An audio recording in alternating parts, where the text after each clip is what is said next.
మీరే అండి మొదటిగా మాట్లాడాల్సింది. బాగున్నానండి. మా ఫస్ట్ సాంగ్ లాంచ్కి వచ్చిన మీడియా ఫ్రెండ్స్ అందరికీ అండ్ గెస్ట్లందరికీ థ్యాంక్ యూ సో మచ్ అండి. Thank you for coming. ఇది మా ఫస్ట్ సినిమాకి సంబంధించిన ఫస్ట్ స్టేజ్ అండి. ఇది ఇంతకుముందు మనం first look title reveal out చేసాం. ఫస్ట్ సాంగ్ లాంచ్ ఇవాళ. ఈ సాంగ్ లాంచ్లోనే చాలా ఫస్ట్లు ఉన్నాయండి. ఇవాళ సాంగ్ నీదే కాబట్టి డాలి, ఈ ఫెస్టివలే నీది. ఇది నాది ఇంతకుముందు 2-3 సార్లు కాంబినేషన్ పడాల్సి ఉంది, ఇలా సెట్ అయ్యింది. ఫస్ట్ సినిమా బ్లాక్ ఫస్ట్ కొట్టబోతున్నాం. అలాగే మా జానకి రామ్ నాకు జిగిడి ఫ్రెండ్, నాకు ఎప్పటి నుంచో. మా వాడు కూడా first cinema. All the best darling, షూ గుడ్ లక్. అండ్ కిట్టు గారు మీకు ఫస్ట్ సినిమా. ఈ ఫస్ట్ సినిమాని మీరు మర్చిపోలేరు ఎప్పటికీ. మీరు ఎన్ని సినిమాలు చేసినా ఫస్ట్ సినిమా ఇదే అవుతుంది.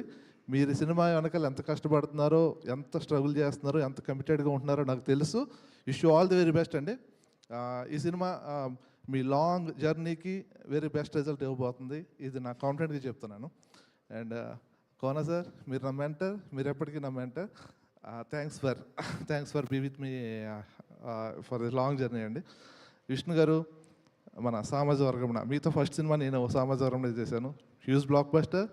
దాని మించి ఇంకో 10 రెట్లు పెద్దది అవ్వాలి. ఇది నా హార్ట్ఫుల్ విషయం అండి. 10 రెట్లు అవ్వాలని కోరుకుంటున్నాను. అట్లీస్ట్ 5-6 రెట్లన్నా అవుతుంది, అది నా నమ్మకం. అనయ్య, నువ్వు కనిపించిన ప్రతిసారి ఎందుకు ఫ్యామిలీ మెంబర్లా ఉంటుంది. అండ్ ఇది డిఫరెంట్గా పాటకి సంబంధించిన ఫంక్షన్ కాబట్టి ఈ పాట గురించి మాత్రం చెప్తానండి. ఎక్స్ట్రాడనరీగా ఉందన్న విషయం ఆల్రెడీ బయటకు వచ్చేసింది కాబట్టి మీరు చెప్పేస్తారు. విజువల్గా ఇంకా చాలా బాగుండబోతుంది. అండ్ సినిమాలో ఈ సాంగ్ చాలా చాలా చాలా పెద్ద పొజిషన్లో వచ్చే సాంగ్. అండ్ సరదా కోసం ఒకటి చెప్తానండి. ఈ సినిమాలో ఈ పాటల్లో వస్తున్న లిరిక్ ఒరియా పిల్ల అనే స్ట్రగుల్ వెనకాల మా విష్ణు గారు ఒరియా కూడా నేర్చుకున్నారు సినిమాలో. దాని మీద ఎంత ఫన్ జనరేట్ అవుతుందో మీరు చూస్తారు థియేటర్లో. థ్యాంక్ యూ అండి. Thank you so much. చాలా మంచి లీడ్ ఇచ్చారండి మీరు. ఏంటి మీరు హీరోగా ఏమైనా లాంచ్ అవుతున్నారా?